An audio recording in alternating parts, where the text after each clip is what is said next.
Welcome everyone, Christine here with a discussion about one of the most fundamental issues in Total War Warhammer 3 Immortal Empires and one of the most fundamental issues in Total War as a whole, especially since Shogun 2, because for all the good that Shogun 2 did do, it did also bring in legendary difficulty with all the problems it caused. To be sure, the issue that I'm talking about here did predate Shogun 2, but CA's solution to campaigns feeling too easy, because they did once you got the veteran, became a more experienced in the game, was to mega buff the AI and add legendary difficulty. That is a band-aid. It's always been a band-aid. Recently in Warhammer 3, or rather recently in Warhammer 3, they gave the AI a lot of benefits, to the point of ridiculousness. And what this has created throughout the years is an inverted difficulty curve. Basically, if you're playing the game properly, if you know what you're doing, and this applies on any difficulty, you have an inverted difficulty curve where the game gets easier the more you play. In fact, even if you don't know what you're doing, even if you're a new player, the hardest portion of the campaign, the part of the campaign where you might lose it, is actually within the first 20 turns. After that, if you've survived that in a decent enough state, regardless of your experience level, regardless of the difficulty you're playing on, you will probably end up winning that campaign. It's only a question of how much time. So let me showcase why this is to a certain extent. So over here we have Scrag the Slaughterer, and we have a simple battle right here, right? Against the Border Princes. This is a decisive victory. The natural reaction, I'm sure, of a lot of people would be to auto-resolve it. This gives me 299 battle casualties. But then, if I use the console command to heal, I'm not using any auto-resolve mods, I'm only using a console command, and I'll show every time I'm using it here. I just use heal 100, so that's going to heal my guys up to full. And with the same army, same troops, same composition, not even leveling Scrag, which you would naturally do, we go over here to this element. Now consider what the army on the field had. It had the Lord, it had more crossbowmen. This had some spearmen and some swordsmen. Those crossbowmen and the Lord were far more dangerous than this. Both of these battles could have been won by Scrag with the Gorgers very easily, but this one is certainly the easier army. How easy? Well, basically a single flank attack of the Gorgers will win this battle in a minute. You're wasting 2 minutes of your life to get in this battle on a good computer. 2 minutes to get out. Let's say, give or take, in 20 seconds to win the battle. But then we auto-resolve it, and we have 245 casualties. Less, but certainly far more than if you fought this battle manually. Now, I'm sure many people would be like, well, I don't want to waste my time with pointless battles. Because this is a pointless battle. It will teach you nothing. It will not enrich your experience. It will not make you a better player. The field battle over here is actually the better battle for that. But the screwed up, messed up part is that settlement battles punish you, regardless of the race you're talking about, regardless of the campaign, regardless of whether or not you're playing a race with a good auto-resolve and a bad auto-resolve. The game punishes you for fighting field battles more so than it punishes you the game punishes you more for auto-resolving settlement battles than auto-resolving field battles. In fact, you can auto-resolve the vast majority of field battles in the game, and as long as you fight every settlement battle. That means 95% of battles can be won with minimal casualties in the game. Whereas, as long as you fight the minor settlement battles, auto-resolve them, and none of those battles, because for the most part, the most interesting battles are the field battles, it has to do with sieges, the dynamic of that creates a really screwed up system. It hurts races that have bad auto-resolve, because auto-resolve is dictated above all else, not by ranks of units, not by the quality of units, not by the tier of units. It's affected by the armor of units, what the game considers durability. That's ridiculous, by the way, because armor, yeah, it can give you durability. There's also plenty of ways to counter it, so it's a ridiculous, nonsensical perspective with that. Ogres are in a decent spot, but consider the Skaven, consider the Greenskins, other races, versus Warriors of Chaos. Warriors of Chaos can play an entire campaign and auto-resolve the entire campaign on Legendary without losing any unit, or losing very few. Whereas Skaven might have to fight every single battle in their campaign, except field battles where they bring free stacks, or even field battles in general, because you can ambush in field battles. Whereas settlements, you have to approach them in the same way. You have to attack, you cannot ambush, don't have stock stats. Skaven have stock stats.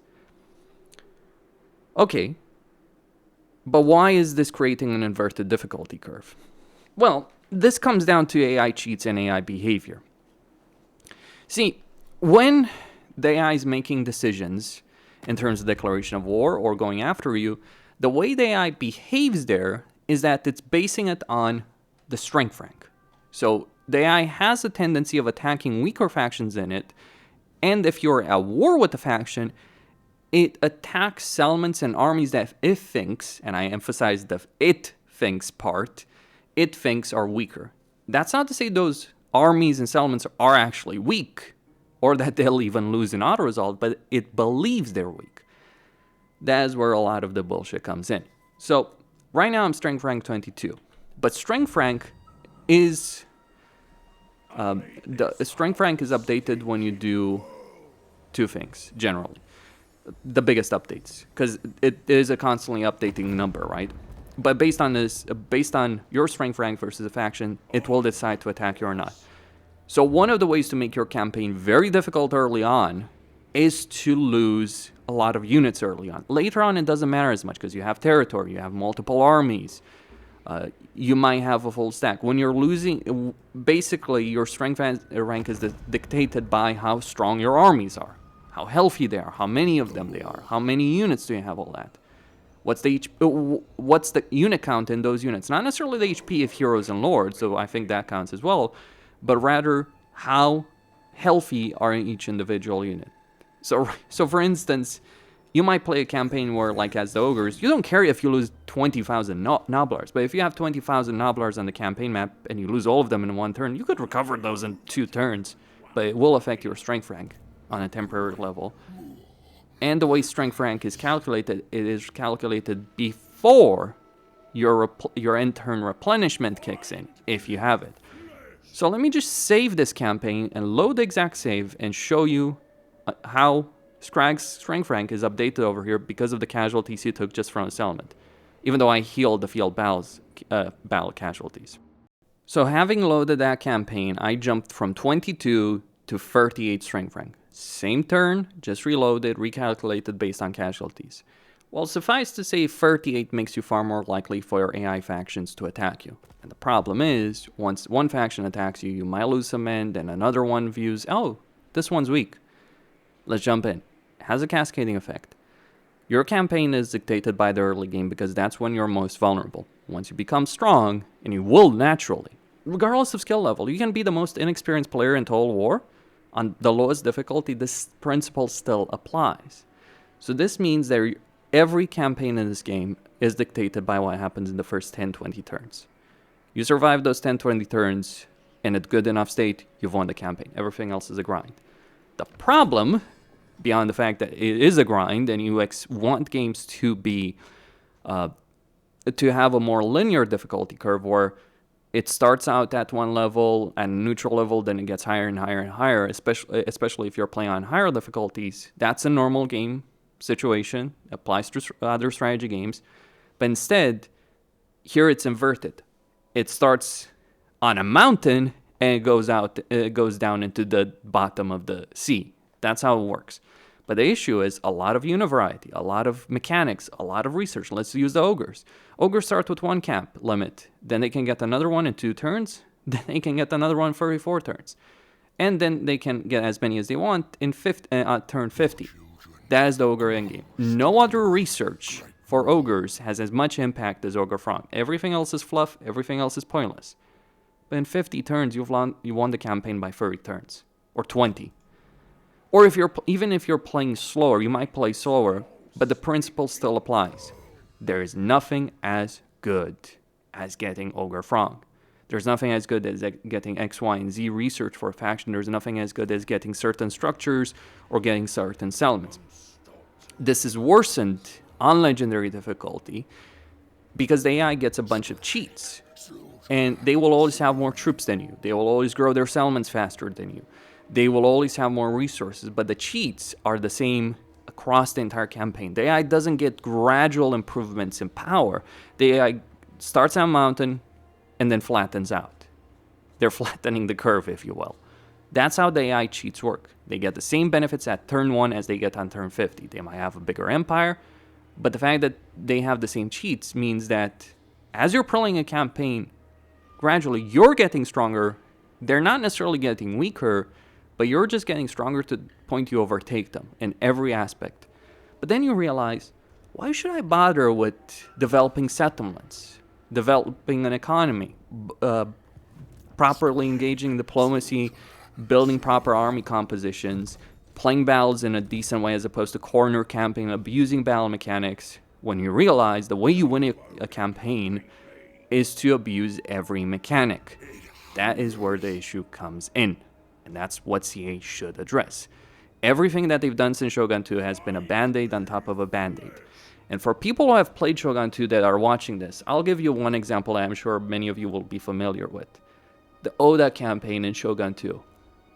The most important battle and the only consequential battle in that entire campaign that dictated the rest of your campaign whether or not you won it was the very first one.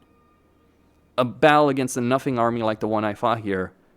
Why? Because you could win that battle with, if you played extremely well or if you cheese the shit out of the game, you could win that battle with 50 casualties or 10 or something, or you could lose half your army. And if you lost 200 men in that battle, then you suddenly get 6 factions attacking you with full stacks in 10 turns, as opposed to not attacking you. That is more of an extreme example, but believe me, I've seen that happen. Maybe like 3-4 factions, but you understand the point. This needs to be improved. And this is not even touching on the rebalancing issue, the balancing issues of different races, factions, legendary lords, starting positions. There's so much of this, but fundamentally, this is the problem. What do I think is the solution? A more gradual increase in AI bonuses in the game, a better auto-resolve, an auto-resolve that doesn't give a damn about the armor level of units. It should not.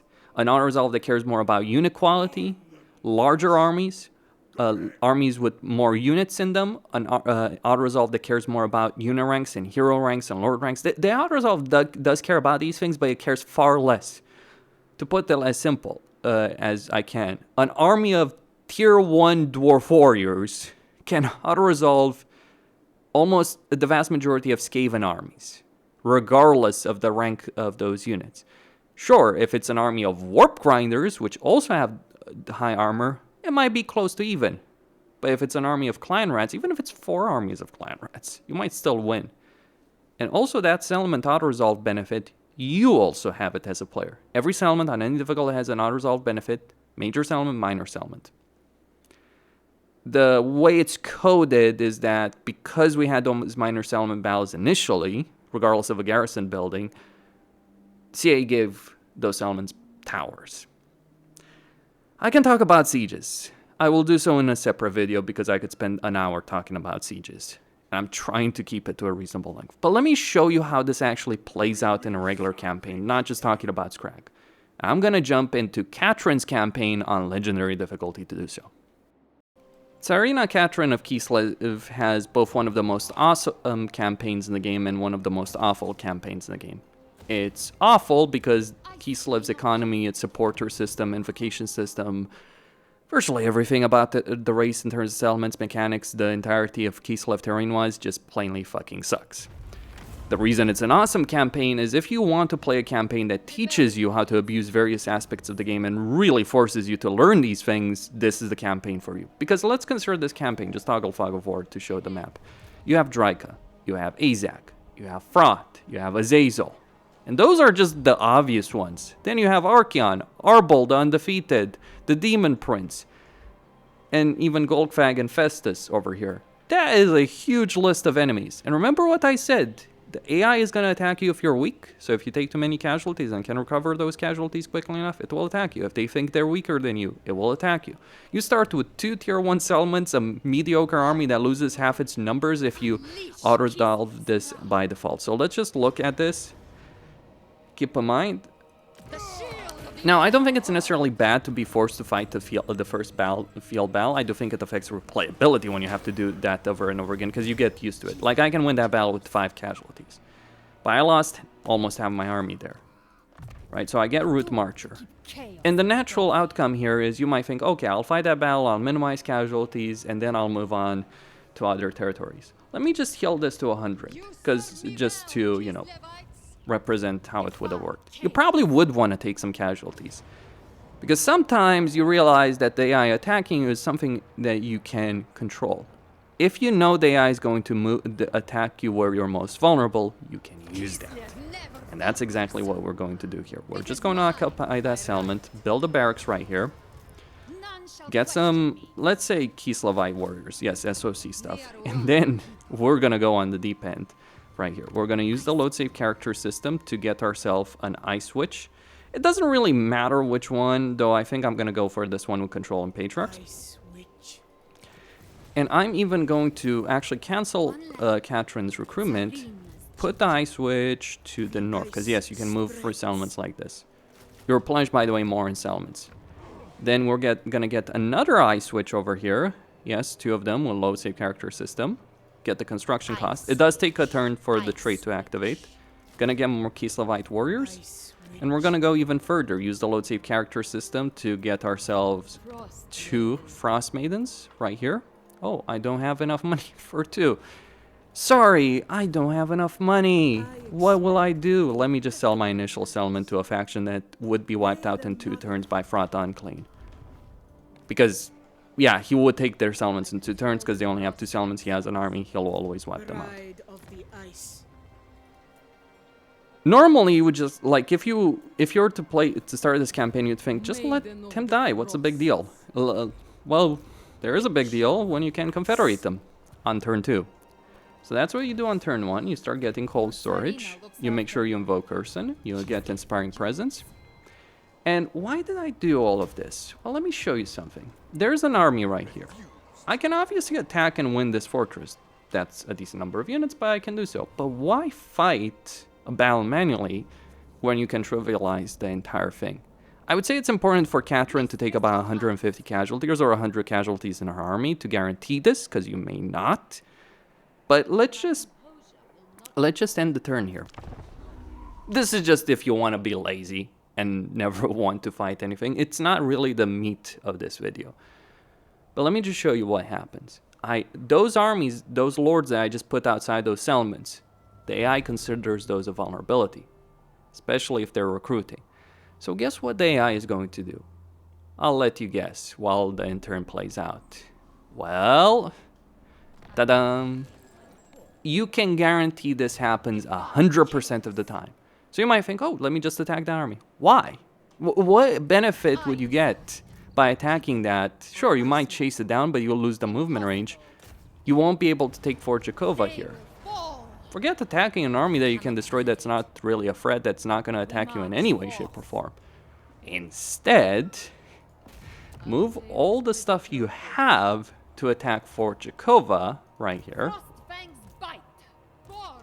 Take this lord, march it north over here to Kislev. Transition everything right there. Get more units because ogre mercenaries are ogre mercenaries. And we get a Pyrrhic victory right here without having to fight another battle. Ideally, you would have fought this battle, but let me show you what happens next.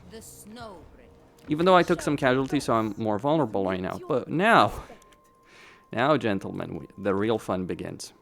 Go to the Tzarina Enclave. Give them Fort Jakova for a declaration of war against the Bearsling. Literally pay them for it. And then get the military alliance. Confederation guaranteed. Why is this important, you might ask? Well, we've denied Fraught a tier 2 settlement. We've gained a tier 2 settlement for ourselves. We can start recruiting armored Kossars right now in 2 turns. But it doesn't end there either. It doesn't. We're just getting started. Literally, we are just getting started. And there are other things you can do, like, you know, let's go to Karl Franz because we're struggling a bit with money. Let's just go to Karl Franz, declare war on Kazrak. He's never gonna attack us. Let's go to No one really in particular. We don't see Malachi. Oh no, we can see Malachi. Go to Malachi, declare war on these guys. And now, get firing drills. Get some regular Kossars.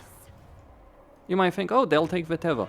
Is not a problem. By the way, all the settlements you take, the ones you conquer at least, they do give you supporters. One of the principal objectives of Katarin's campaign is to get 600 supporters. You can get 5 per turn normally with Invocation of Ursun, then there's buildings. Let's say on average you get 10 per turn. That means it takes 60 turns to do it. You can get to 600 supporters in less than 20 turns by abusing the game. That is not, I'm not saying that's a good thing, but there is that difference that's got to be talked about right there. So we just get some Kossars, we do some recruitment. Isn't really a problem. We might need more money, because money, you know, might be a problem, might be some issues right there. So let's declare war on Nordland as well. Okay, so let me just skip to turn 4 over here in this campaign. I'll take Igorov. Okay, so turn 4, I declared war on Prague's enemies right here. This is gonna start getting into the realm of complete and utter nonsense. But let's now go over how you can confederate Prague in 4 turns, because it's very, very easy. But anyway, when you force march an army, just a little tip over here, you can transfer units to another army so that they actually are arrested. But let's just auto-resolve this because it's irrelevant. Now we take over here. So we got some money, right? We got captured our initial province, perfectly reasonable, but we also still have that tier 2 settlement. But now what do we do with that tier 2 settlement? You could just play normally and then Tzarina and Azag would both attack you, most likely. Or you could just not engage with diplomacy with both of them, try and maintain your strength, and they might not attack you. Or you can cheese even further. How do you cheese even further? Well, you start selling stuff over here to Azak, everything. Take Igorov. The money here is unimportant. The diplomat, though, you can always ask for money over here for these settlements and gain 2,000 gold. So that makes you infinite money. Just an idea, but I'm not going to do it further. I just want to point out that it can be done. Now, it's a cheese, to be sure. Absolutely. I don't deny it. I don't dispute it, etc., etc. But now, we sell all these settlements again and again and again. And I could go even further right here with Azak. When you sell a settlement to another faction like this, they don't have a garrison. So when we declare war on Azak right here, we get everything we just sold back and our diplomat, and we got 32 supporters. Actually, not 32, even higher, because we got this as well. And we have an Ataman in Kislev. But this goes further, because we don't need to... We don't just do this with him. Oh no. We go over here to Tzarina. We start selling these settlements to her as well. Yes. Or maybe we don't sell it to her as well. We could sell it to Talabayam. Starts becoming interesting when you realize the possibilities over here. So we sell all this stuff to Talabayam, right? Including Igorov, we get better diplomatic relations with them, and the reason why all the settlement trading, whenever you give a settlement to a faction, you're gaining diplomatic relations. So that's why I'm trading Igorov, so you can see the diplomatic relations. Diplomatic relations update whenever you sell, whenever you give a settlement like this. So we just sell Igorov, back and forth, all that to Talabayam. We get all their money even further. And then we double dip in this. We can do this with Ostland, we can do it with Ostermark, we can do it with Tzarina. I will leave Tzarina for last though. There's reasons. An extension of the ice court. Or I would not necessarily do Dryka this specific turn. And now we got the Ice Court Dominates event. Now, they hate us. When you make these kind of trade, like if I wanted a Confederation of Prague, I obviously would have gotten it before I traded anything to Azak. Could have done it. I've done a whole video on that. I'll link it at the end of this one. But now, well, okay, what do we do about Azak? Oh, we're at war with Talabayam. What do we do about the Talabayam situation? Well, we don't need to do shit about the Talabayam situation. We can, however, hire the one orc. Because orcs recruit a lot of armies, right? Well, we can hire the one orc. We can get the peace treaty. And a non-aggression pact with him. And even get money he doesn't have. Right here. Give him Fort Chakova. Give him Zavastra for a declaration of war against Talabayam. Maybe he won't take it. Maybe he will. It's hard to say sometimes how the AI behave. Sometimes they will, sometimes they won't. But I can assure you, we can guarantee this declaration of war. How do we guarantee it? Well, the more territory you give a faction in a province you own, the more it's going to want the remainder. So you can see that these settlements are not necessarily... Like, we could go with the Goromandi tribe if we wanted to. Okay, he's not willing to go to war with Talabayam yet. I emphasize the yet part. Also, because of all the AI bullshit cheats, the AI actually...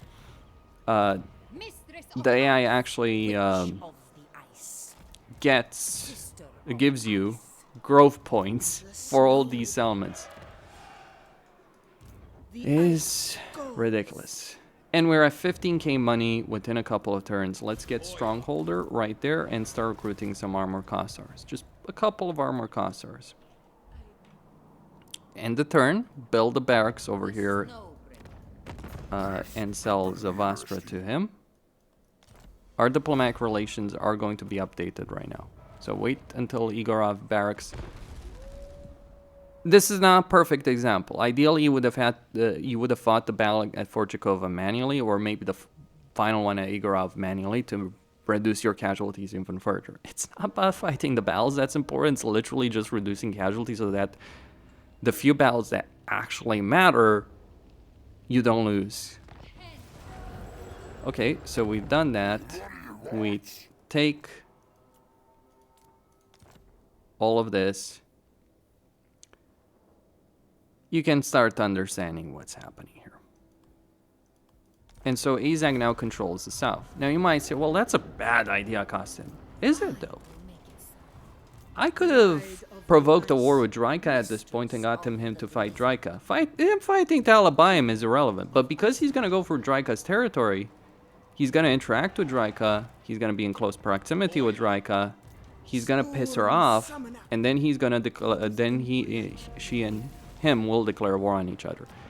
Mind you, I could have gotten that confederation with... Maybe I could. But I do have a campaign already where I didn't. But yeah, we sell Fort Ostrog. I would recommend getting the Patriarchs because you can get several. But let me show you how this all plays out ultimately. Because you might think, oh, you just pissed off a lot of factions. You're totally going to lose. No.